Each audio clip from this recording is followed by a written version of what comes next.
When you let go of like what others think of you, you just get this like, it's so happy, like becoming your own like best friend. That sounds that's kind of really dumb. good. Oh my God, that's gonna be the name of this episode. That's great. That's so great. Okay. Okay, there we go. Hi, Evie. Hello. How are you doing? I'm fantastic. How are you? Good. I'm good. I've been doing a lot. Do you ever have those weeks or those months where you have like the longest to-do list, but you can't seem to like tackle the most important things on it? Yes. Oh my God. It's the worst. Exactly. You look so fashionable today. Thank you. You just look so like so much. it's so cute. And it's like Thank you. I've always noticed that about you. Like you always have like it's very put together and it's very like, I don't want to use the word indie because I feel like that's so like that has such bad like stigmas. I with it. see what you're what you're trying to it's say. Like a good indie. Thank you. It's very good. How do you stay so positive? Wow. We kind of talked about this a little bit, like you touched on it, the whole like loving yourself first thing. And like high school, that's kind of like something you hear a lot is like, you have to love yourself before like you can love somebody else. And like it's kind of just like thrown around like like it doesn't mean a lot to a lot of people. You want to make people happy. Obviously, you want to please people, you want people to like you, but then it's like it gets to that point where like I just remember like my freshman year of high school, like I like didn't know anybody and I was like, I just need to be friends with everybody. I just need to love everybody. And I just went in and was like talking to everybody and just like, giving so much of myself to others. And like I realized I was like, I don't like myself. Like I'm not happy with myself. You can't compare yourself to others. And like that's so hard to say. That is so hard to say, especially at our age, like with the people that are around us, especially when you're still in high school. Have you ever heard of the book Yes Please by Amy Poehler? No. But it's just like her talking about her experiences and like finding yourself. But she has this little catchphrase that's like, good for her, not for me. Of like, wow, like that's awesome for you, but like I don't need to compare myself. Like, because I'm me and I can love me that way. And like, oh, it's just such a good feeling. And just like, oh God, I'm just doing things to make yourself happy. I dyed my hair pink during the school year, and I thought that was so cute. I saw it on Instagram. I was like, yes. It was just like a random thing too. I was going to get a trim, and I was like, what if we dyed it pink? Like it was just like a fun thing. And I remember coming to school, and this kid was like, yeah, I don't know if it really works for me. I don't know if I really like it. It's like I didn't do it for you. I remember being like, why the hell would you think I did it for you? I remember just laughing. I think it's like super important to be positive when you go into your senior year because there's so many different things that are going to make you feel like you do have to compare yourself to like different people. And you don't, and you shouldn't, because like, and I think what sucks even more is that colleges compare you to other people. Yeah. So I feel like you start comparing yourself to other people, and it's like, just do you. Yes. Like, just do you. Do you, boo boo. Like, it's really nerve-wracking. It's like, oh my God, the rest of my life is happening. But it's also like exciting because it's like, ooh, a new chapter. It'll hit me like in a few weeks in August. Like halfway through the semester. Oh wait, I'm a senior. Yeah. Oh, awesome. What prompted you to start getting into theater? You know, I don't even. That was like a kind of like random time in my life where I was kind of like, I feel like everyone's kind of experienced this in high school. Like you're in a friend group and then you're just like, God, I've outgrown these people. Like, I'm growing and they're not. Definitely. It's okay. Don't worry. Everybody does it.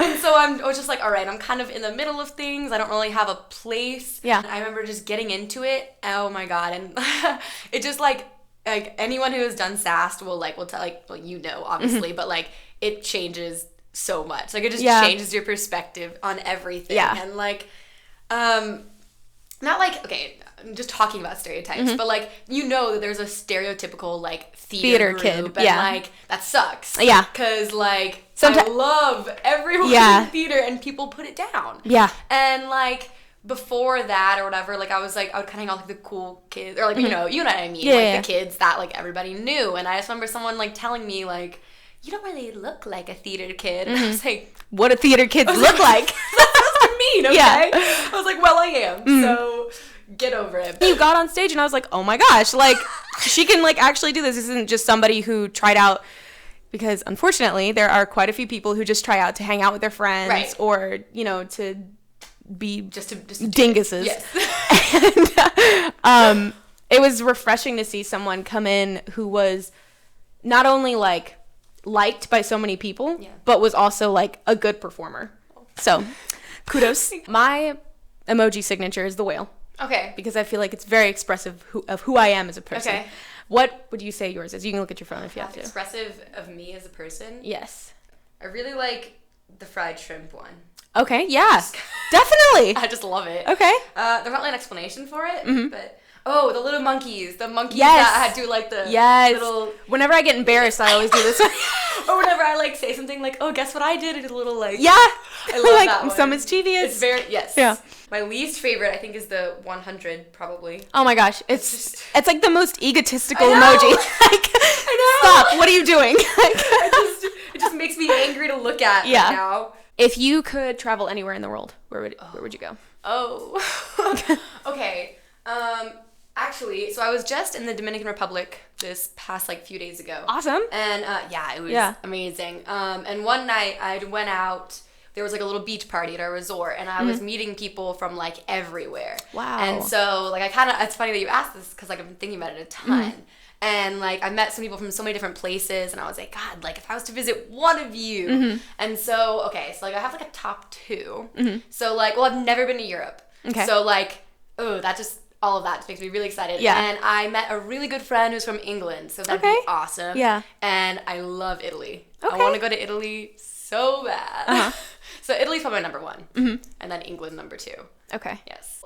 I've been thinking about writing short films, and I have ideas. Yeah. But then as much as I love sass, sometimes the feel of short films, the kind of things that I want to write / am writing isn't it's okay, I don't want to use this word again, but it's kind of like the indie film kind of feel, not necessarily a stage performer kind of feel. Definitely. But I mean it would be really fun to write something that would just look awesome on stage. Okay, I see that you have Blink there. Yes. And Outliers. I love both of those books. I love both of them. Malcolm Gladwell. Yes, that is his name. I wanted to make sure I got it right.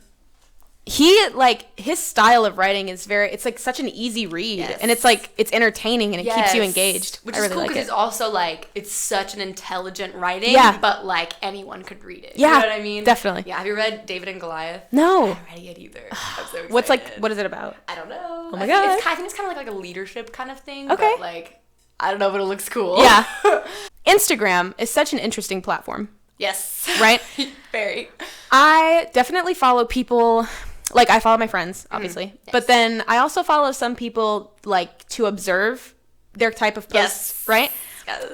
And then there's some people that I follow, and I'm always this close to, unfollowing them, because I find myself, either I'll get envious of what they post, or I'll be gosh, really envious is, the best way to put it. Yes, and that's such a bad, that's, the worst thing that you can be is envious of other people, because we were talking about not comparing yourself to other people or what they have.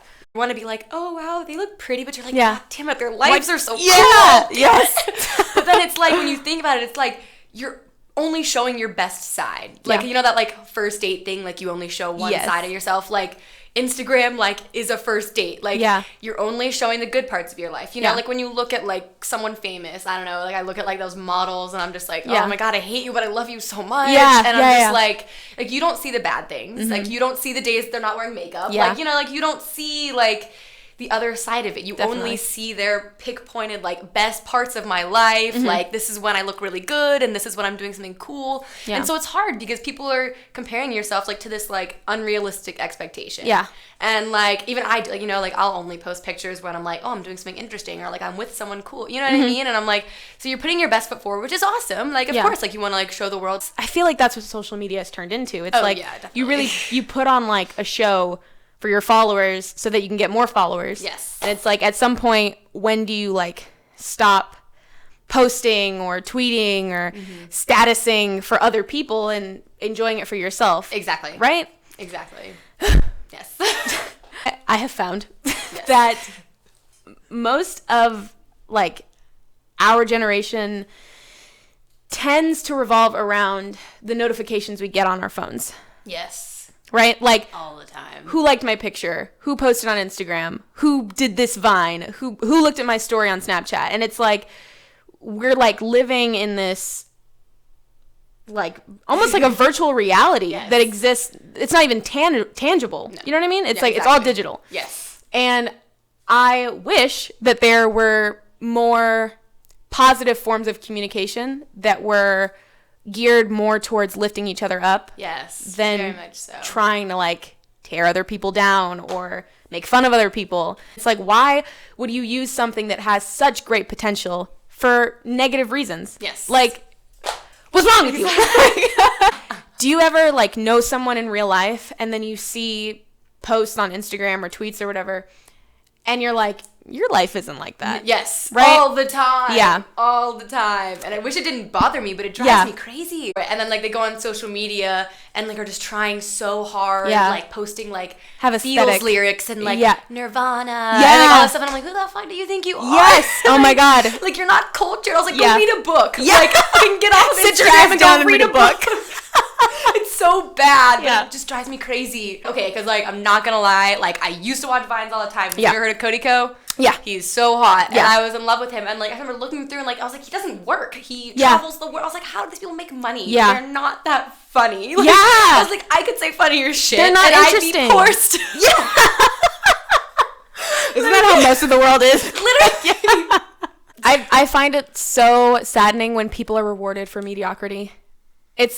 And just even like in daily life. And you see it and you're like, they didn't do anything. What are they like? Why are you commending them? The participation award. Yeah, that's exactly what that is what Vine is. Yeah. Literally. Like, because everybody has made like a stupid Vine, but then some people are rewarded for making Vines that are a little less stupid. Like there was one point where there wasn't any like special editing that people could do or auto-tune for your voice to make you sound or look better or seem better than you actually are. You actually had to have talent in order to like make it and to like make a living for yourself. And I think if we brought that virtue back, not only to like the entertainment industry, but to like just everything. We would, I feel like we'd be so much more advanced as a culture. It's like there's nothing you can really do other than love yourself. Yeah. But like, and I feel like, but that's such a powerful thing. What if you could pick one Powerpuff Girl to represent yourself? Who would it be and why? Okay, Bubbles. Okay, the blonde one. Yeah. Because I loved Powerpuff Girls when I was a kid. Yeah. And I had my room was themed. Okay, and that's so cute. And I had a huge plush like Bubbles, and I loved her because she was so like cute and shy, but also like kind of like badass. Yeah, and, like, she's a superhero. Like, yes, exactly. And I love her. She's kind of like not my alter ego, but kind of like the like I'll be really quiet and you talk to me, and I'm just like a lot. Yeah.